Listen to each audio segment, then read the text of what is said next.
말하자면 돌아가신 분의 말을 통역해주는 과정이라고 생각을 합니다. 아이고, 아이고. 아이고 안녕하세요. 안녕하세요. 안녕하세요. 안녕하세요. 아이 반갑습니다. 안녕하세요. 안녕하세요. 여기 앉으시죠. 예. 제가 소개를 드릴게요.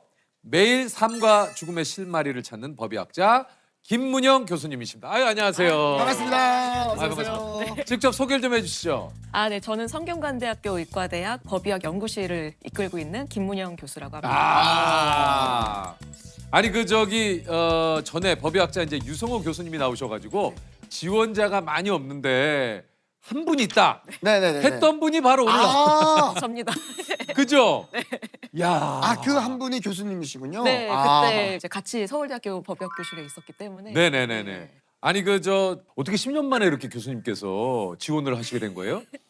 뭐 저도 뭐 다른 교수님들이 좀 그렇듯이 약간 이렇게 운명처럼 다가온다라고 말씀들을 하시잖아요. 그렇죠. 네, 저는 원래 사실은 서울대학교 산업공학과 그러세요? 공대를 다니고 있었거든요. 네. 근데 그때 벌써 20년 전이죠. 그 20년 전에 이제 CSI가 딱 굉장히 맞아, 드라마가 유명해졌었어요. 유행을 했었죠. 네, 미드가. 강의도 들을 수 있었던 거예요. 네, 법의학에 대한 강의를. 네, 네. 그 법대에 이제 법의학 강의가 개설이 되어 있어서 저거 들어보자 해가지고 들었는데 그 강의 자료에 이제 다 시신 사진이 나오잖아요. 네, 그렇죠.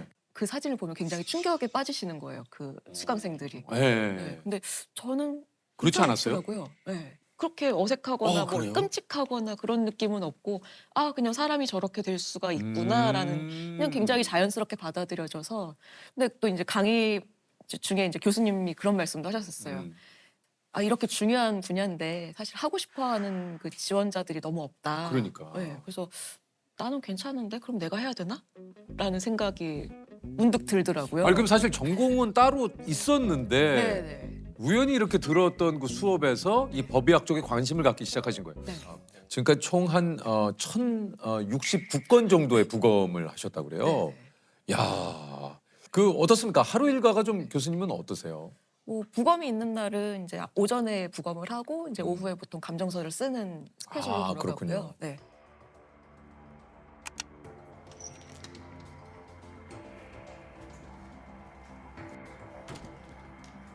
일단은 부검은 제가 부검을 하기로 되어 있는 날 그 전날 저녁까지 과수에 접수된 거를 기준으로 이제 영장이 확실하게 나온 것들만 부검을 실제로 하게 되고요. 보통 시신이 발견되고 나서 하루 이틀 정도 지난 다음에 부검을 하게 되기 때문에 그 하루 이틀 동안 이제 경찰이 수사한 내용을 바탕으로 부검에 들어오게 됩니다. 아무리 많아도 4구는 넘지 않고 보통은 1구에서 2구, 많을 때는 3구 정도 부검을 하고 있습니다.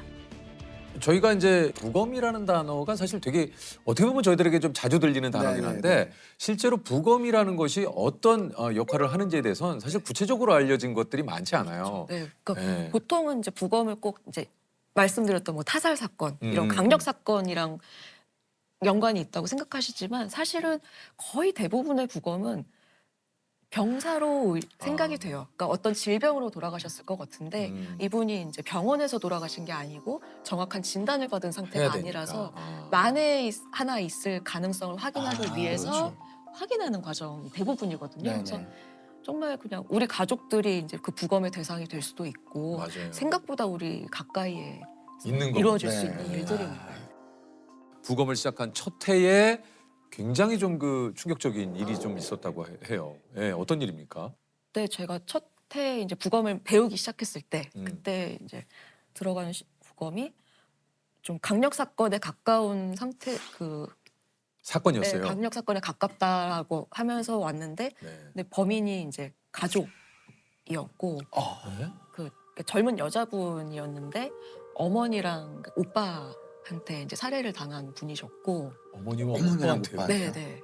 여동생을 흉기로 찔러서 숨지게 한 혐의로 친오빠가 체포가 됐는데요. 이런 가운데 친어머니도 범행에 가담한 것으로 드러났습니다. 친딸을 살해한 혐의로 어머니 54살 A씨와 오빠 B씨를 기소 의견으로 검찰에 송치했습니다.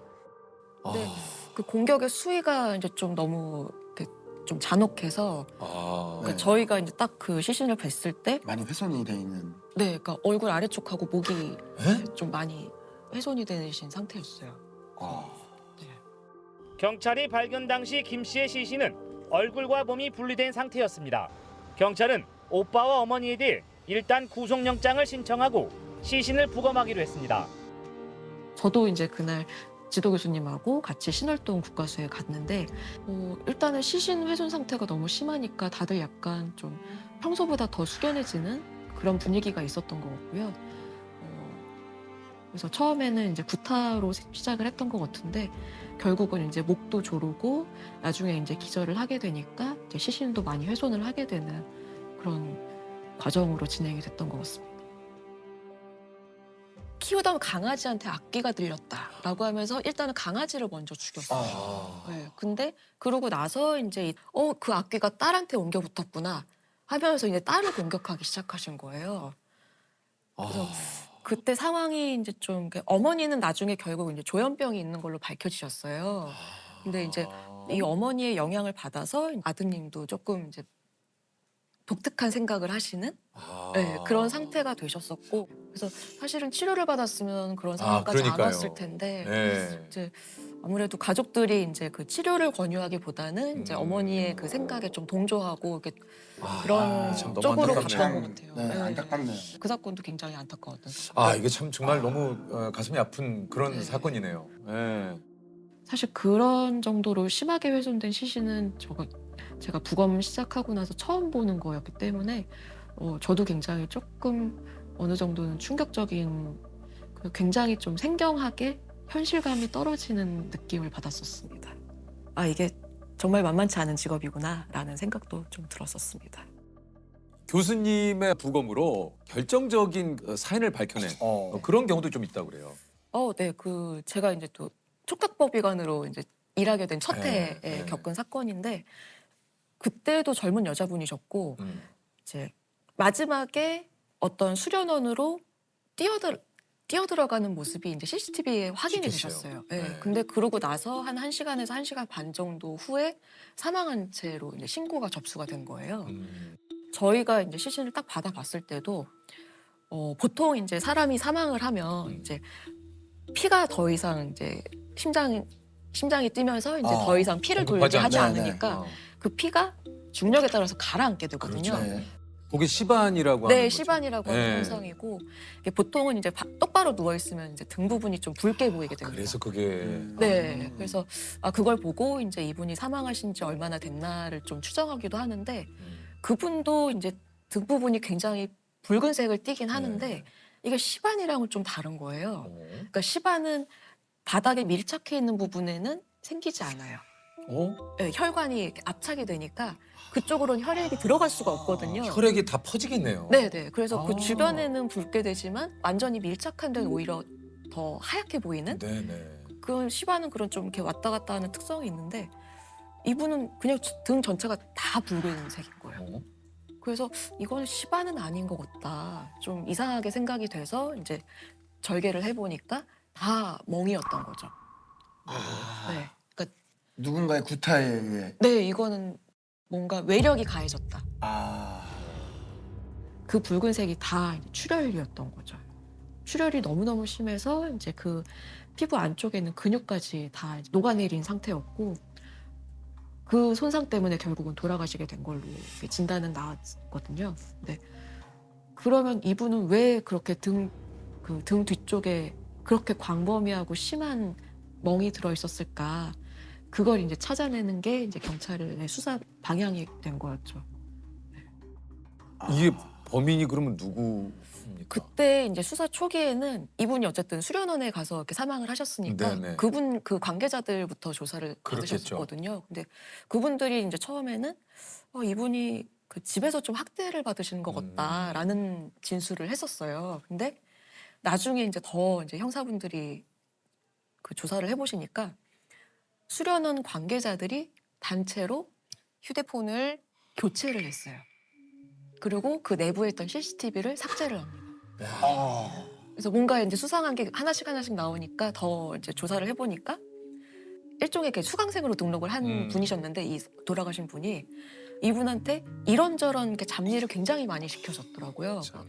그런 일을 계속 시키는데 또 정해진 날짜까지 안 해오면은 굉장히 많이 혼내거나 질책을 하고. 네, 또 네. 때로는 목검 같은 걸로 이렇게 아. 때리기도 아우. 하시고 폭력까지. 네, 뭐야. 그게 너무 반복이 되다 보니까 이 피해자분은 일종의 가스라이팅을 당하신 거예요. 그래서 아, 신고도 못하고 그냥 당연하다고 생각을 하신 거구나. 아. 그래서 그날도 이제 늦었다 하면서 나 일도 다 못했는데 늦었다 하면서 막 달려가는 게 그 CCTV에 마지막으로 잡힌 모습이었던 아니 거죠. 근데 이참 시신 부검 결과 외부 충격으로 사망했을 가능성이 크다는 국립과학수사연구원의 소견이 나왔습니다. 수련생을 목검 등으로 때려 숨지게 한 혐의로 재판에 넘겨진 관장에게 중형이 선고됐습니다. 아니 그리고 이게 본인들이 잘못을 했는데도 이걸 이제 증거인멸을 하고 증거인멸을 시도를 한 거죠. 가족분들한테 떠넘기고. 정말 진짜 부검을 하신 이야기를 또 하다 보니 이런 이야기까지 좀 나왔는데 안타깝게 돌아가신 분들의 또 이야기를 또 듣다 보면 그만큼 또 부검이 얼마나 중요하다라는 생각이 좀 듭니다. 이 일을 하시면서 또 유독 마음이 좀 아팠다, 좀 네. 먹먹했다라는 그런 또 일들도 좀 있으셨다고 그래요. 가끔 이제 같이 살던 가족분들이 한꺼번에 오시는 데도 있어요. 그러니까 뭐, 아. 네. 또 이제 어떤 사건 중에 하나가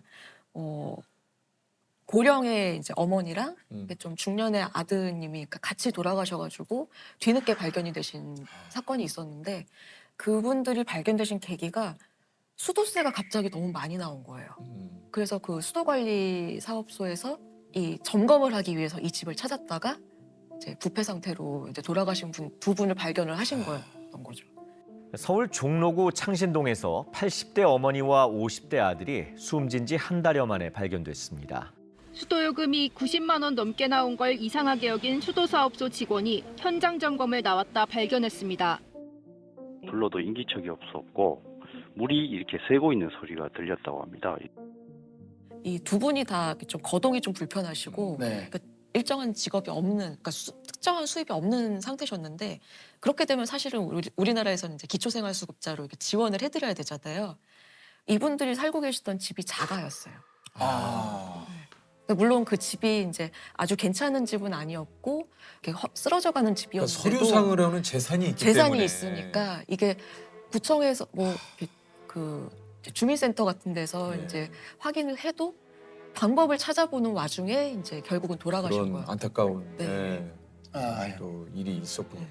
조금 더 안타까웠던 거는 이 두 분이 둘 다 돌아가셨잖아요. 근데 시신 상태로 봤을 때는 이제 아드님이 먼저 돌아가신 것 같았어요. 근데 어머님이 더 거동이 불편하시니까 아드님이 좀 보살폈을 텐데 아드님이 더 먼저 돌아가시니까 어머님은 이제 그냥 거의 좀 마지막에는 뭐 식사도 제대로 못하다가 돌아가시지 않았을까 싶은 상태였는데 그 와중에도 이제 아드님 양말을 신겨놓은 것 같은 정황이 있었거든요. 아이고. 그래서 이게 참 본인도 굉장히 상태가 안 좋으셨을 텐데 그 와중에도 이제 아드님을 걱정하는 그 마음이 느껴져서 더 좀 안타까웠습니다.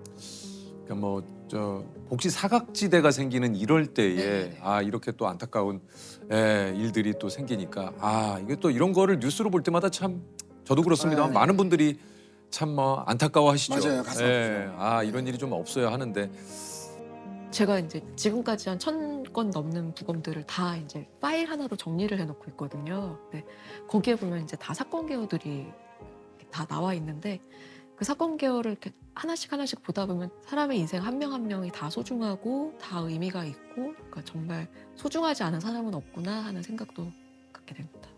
그 교수님도 이제 이 일을 하고 계시니까 직업병 같은 건 없으세요? 뭐 직업병 뭐 이제 언제 어디서든 저한테도 무슨 일이 생길 수 있다라는 그런 생각을 항상 좀 그렇죠. 네네. 저 오늘 녹화가 끝나고 집에 돌아가는 길에 무슨 일이 생길 수도 있죠. 그렇죠. 그 뭐 사실 우리 모두에게나 있을 수 있는. 네, 아마 이런 일을 하시는 분들은 다 그런 생각을 좀 갖고 계실 거예요. 근데 그게 꼭 나쁜 건 아닌 게 좀 안전에 좀 더 신경을 쓰게 되기도 하고 뭐 매일 저녁 콘센트를 다 빼놓는다, 플러그를 다 빼놓는다 이러신 분들도 계시고 좀 더 이렇게 조심하게 되는 것도 있고요. 직업병으로 뭐 이제 좀 교수님께 질문을 드렸었지만 지나가다가 그런 이상한 그 어떤 냄새 이런 거에 사실 되게 예민하시다고 그래요. 네. 좀 이렇게 부패 시신에서 나는 냄새는 사실 일상생활을 다르죠. 살면서 맡아볼 수 없는 그러니까. 냄새거든요. 그래서 가끔 이렇게 풀숲 같은데 아니면 옆에 이제 좀 조경이 된 곳들이 있잖아요. 가끔 비슷한 냄새가 날 때가 있어서 이게 이런 냄새가 날 리가 없는데 왜 이런 냄새가 날까 이제 생각을 해보다가 사실은 그 냄새 때문에 이제 시신이 발견되는 경우도 굉장히 많고요. 그럼 실제로 그 냄새 때문에 시신을 발견하신 적도 있으세요? 아 제가요? 네. 영화나 이제 뭐 드라마 보면 아니 그래서 이거 무슨 냄새지? 뭐 이런 경우 있잖아요. 제가 그러면은 거의 김전일 코난 수준. 아 그래요? 역시 김전일 코난. 역시 확실히. 역시 저도 좋아하거든요. 코난. 재밌어. 오페라 유형의 대저택인가 참 재밌었는데. 뭔지 알아요? 극장판. 맞아요. 알지. 아유. 예. 네. 근데 저희 그 아파트마다 이제 커뮤니티가 있잖아요. 있죠. 네, 거기에 좀 되게 좀 느낌이 쎄한 글이 한번 올라와가지고 그냥 글이요? 대표님한테 직접 연락드린 적도 있긴 한데 어떤? 그 자꾸 윗집에서 썩은 된장 냄새가 내려온다는 거예요. 그래서 무서워. 썩은 된장 냄새? 이거 혹시 그 뷔페 냄새를 이렇게 표현하신 게 아닐까라는 그 생각이 직감적으로. 갑자기 들어가지고 방장님한테 이제 혹시나 이제 안 좋은 일이 생겼을 수도 있으니까 관리사무소에서 한번 확인해 주시면 좋겠다라고 이렇게 좀 메시지를 보낸 적이 있습니다. 진짜 봤어요? 별 얘기가 없었던 거 보면 그냥 다행히 다른 일이었던 것 같습니다. 나는 다행이네. 네. 아니 어쨌든 좀 이렇게 뭔가 어떤 이상한 느낌이 있을 때는 이건 사실 확인을 해보는 게 네. 그쵸. 사실 그 어떻게 보면 법의학이라는 것이 아까도 얘기 드렸습니다만 억울하게 어떤 돌아가신 분들에게는 정말 마지막 희망 같은 거잖아요. 그렇죠. 이런 것 때문에 이제 진짜 사건이 해결되기도 하고 네. 억울함이 풀리기도 하거든요. 예. 그래서 그런 중요한 일을 하시는 오늘 교수님 비롯한 많은 분들에게 저희가 또 응원의 박수를 한번 또 드립니다. 부검을 하고 감정서를 쓰는 매 순간순간이 굉장히 큰 책임감을 느끼게 되는 순간인 것 같아요. 제가 쓴 감정서의 한 줄, 한마디 때문에 사망의 원인이 바뀔 수도 있고 이 사망에 어떤 책임 있는 사람이 생길 수도 있고 그 책임에서 벗어날 수도 있고 최대한 많이 알아내서 정확하게 진단해 드려야겠다라는 생각을 합니다.